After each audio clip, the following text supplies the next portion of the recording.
Equity Mate. I will say this about investing. Everything you do learn is cumulative. What I learned at 20 is useful.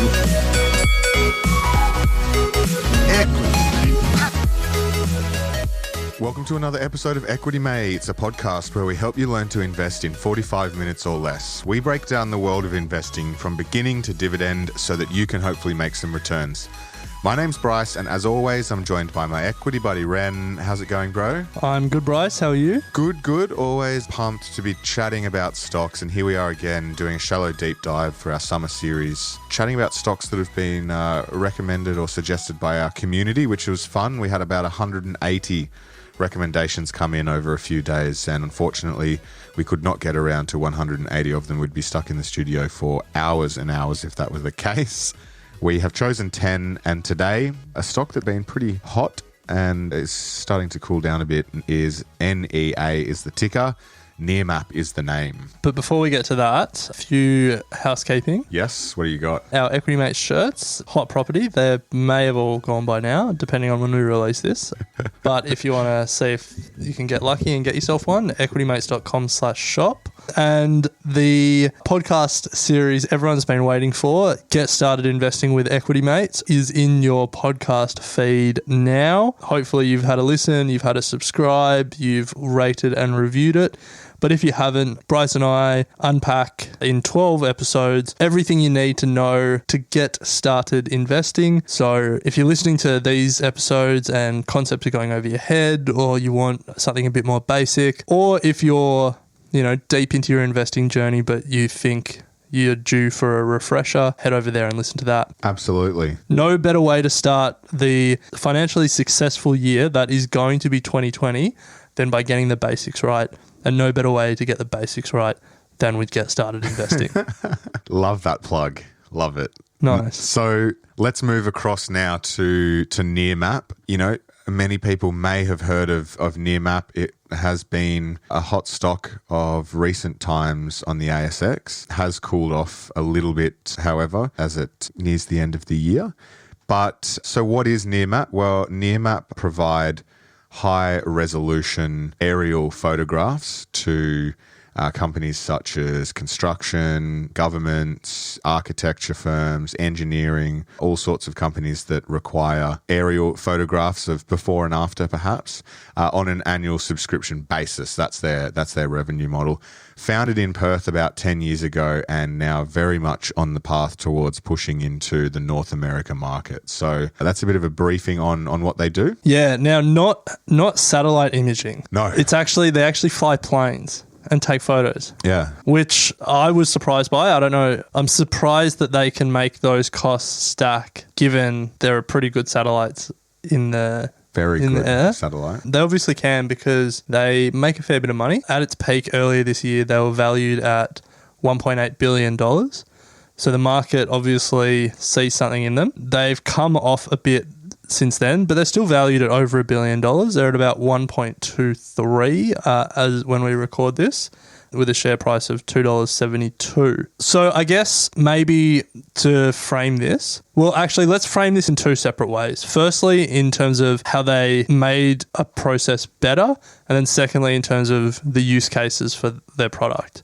So historically, if you wanted aerial imagery, it was an expensive and long process. You had to find a surveying company, then they had to go and actually take the photos, stitch them all together, save them on a hard drive. It was a process that could take months and wasn't easily repeatable. But Nearmap patented a camera system and a software system that goes with it that allows the company to capture aerial photos, stitch them together, and publish them online within days.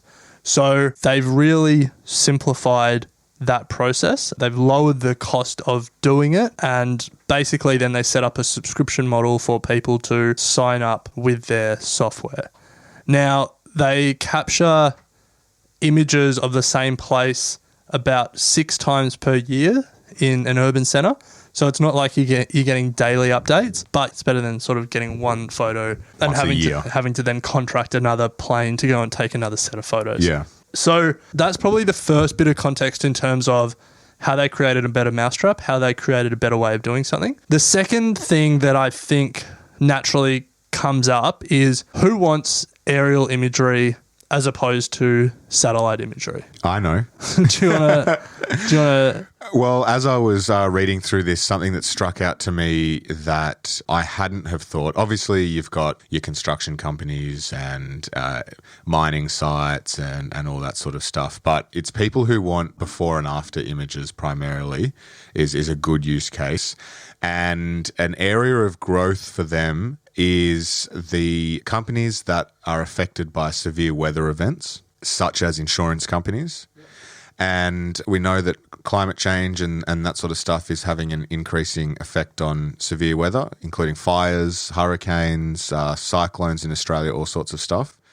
And so the insurance industry specifically, and also, rescue operators and that sort of stuff, utilize this technology to help with their recovery claims. It's important to understand, I guess, for an insurance company, the level of destruction and that sort of stuff without having to send people to the areas. They can now utilize this sort of technology. So I don't know if you have anything else from a use case point of view, but I found that pretty interesting. Yeah, definitely. So that's a big one. I think you touched on property and mining, but it's worth just elaborating on that. It basically allows people to do desktop site visits. Yeah. Rather than getting on a plane and flying out or, having to go and visit the site, they can get really high quality, in some cases 3D imaging of sites that they're building or mines that they're building or something like that. So that's a big one. A few other use cases, just to give you an idea of who uses this.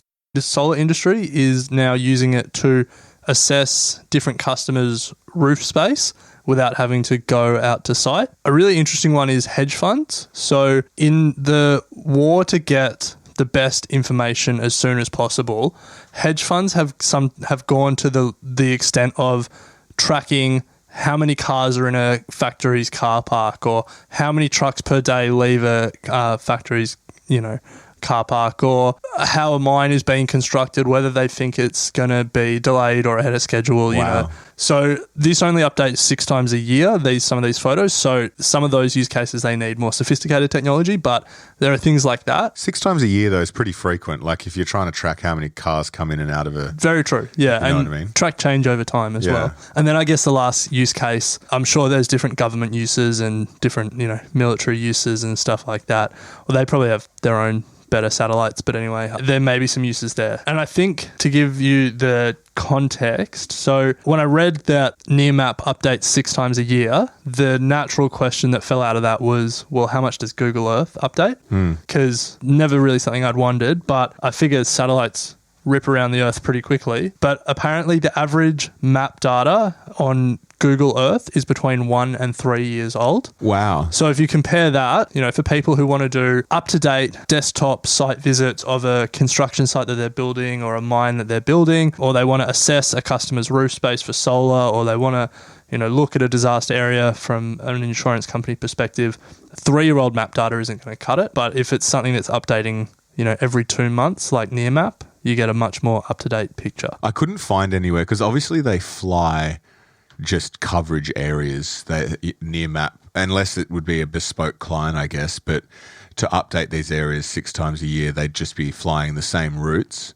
I didn't really get an idea of, how much coverage of Australia they actually do cover. So in one of their investor presentations, they had details on it. I think it was in Australia, it was about 88% of the population area. Yeah. So primarily East Coast. I would imagine so. Yeah. So they cover 4 geographic areas: Australia, New Zealand, Canada, and the United States. And for all of them in their investor presentations, it's a similar percentage. It's sort of 88% in one or 70% in another. It doesn't have 100% in any, but it sort of just covers the main areas where people are. And why not use drones, I wonder? That's a good question. Why are they pumping out flights? Maybe they can cover more area in a period of time, but get some drones up there. Yeah, that is a really good question. Yeah. We'll have to ask them. I mean, it just seems like it's a business that is ripe for disruption. If you think about, like drones, like the drones that the US military have and what they can see, surely some of that technology becomes commercialized in civilian applications at some point. But who knows, maybe Nearmap will be the ones that are able to do that the fastest. Equity line. Because that means they have to employ pilots. Do they lease the planes? I'm sure they do. They probably wouldn't. What are their fuel costs Yeah. like? Yeah. And they're not the only company that does this. I know that two of our mates, one used to like Nearmap and the other used to like Spookfish, which was another aerial imaging company. Okay. Spookfish got acquired by another company, Eagle View. So there's companies out there that doing a similar thing. So I imagine there's a lot of planes flying above us every day, taking photos of us. Yeah, so Ren, I'm just reading here that the company flies over 72% of the US population, up to 3 times a year. So covers, plane-mounted cameras, still no drones. Yeah, so when I said up to 6, I imagine that must be Australia. Yeah, Yeah. yeah. There you go, no drones. Maybe that's our business. We delay releasing this episode and go buy some drones. Yeah, it's amazing. So they reckon imagery is 4 times clearer than free satellite imagery. Yeah, I'm still struggling to find why thousands of flights a year with contracted pilots. During the flyovers, the camera spins and captures all the imagery and uploads onto their map browser. Yeah, well, there you go. I think we should try and get in contact with them and ask why they don't use drones. Yeah, or if anyone from Nearmap is listening, let us know. Or come on the show and we'll talk about it. Oh, here we go. He says, with drones, you're only going to capture an area and it's very specific to that area. He said Nearmap will give a broader view. So I guess it's just to do with the camera that they're currently running. Or but surely just fly the drone higher in the air. Or is it the flight capacity of a drone? Like a drone can't fly that far compared to a plane. Potentially. Yeah. Again, look, we just get one of those US military drones though. Like they can bloody fly halfway around the world. Yeah, I know. Wow. Anyway, so yeah, they're expanding into Canada. Yes. So Canada, the US, Australia, New Zealand. Yeah, big markets. Yeah. So we've spoken about its use case. If we start to talk about its financials, it made $77 million in F19. Yep. Up 45% from the year before. Yep. So you'd be pretty happy with that. However, its EBIT, its earnings before interest and tax, was an $11 million loss, which was 33% worse than the year before. So its revenue is going up at a good clip, but its profit is going down. So that means its cost of doing business, or there's something in there that's significantly affecting it. And I reckon what you touched on before about expanding into Canada could be one of the reasons for that. When I was doing some research before this episode, this just really jumped out at me at the short-term nature of the market. Yeah. So we mentioned there it was making a loss and its losses worsened, but also its revenue was increasing. So here's 2 headlines next to each other on Google. The first one from August 2019, aerial bombardment, Nearmap shares plunge as losses widen. And then 2 and a bit months later, in November 2019, Nearmap shares surge on US expansion. The first one was about the fact that they made a loss and their loss was worse. And the shares did fall on the back of that. But then a month and a bit later, Nearmap either gave guidance or confirmed earlier guidance that its expected 2020 revenue was going to be between 116 million and 120 million. And all of a sudden, the fact that its earnings widened didn't matter from 2 months ago, and the stock surged.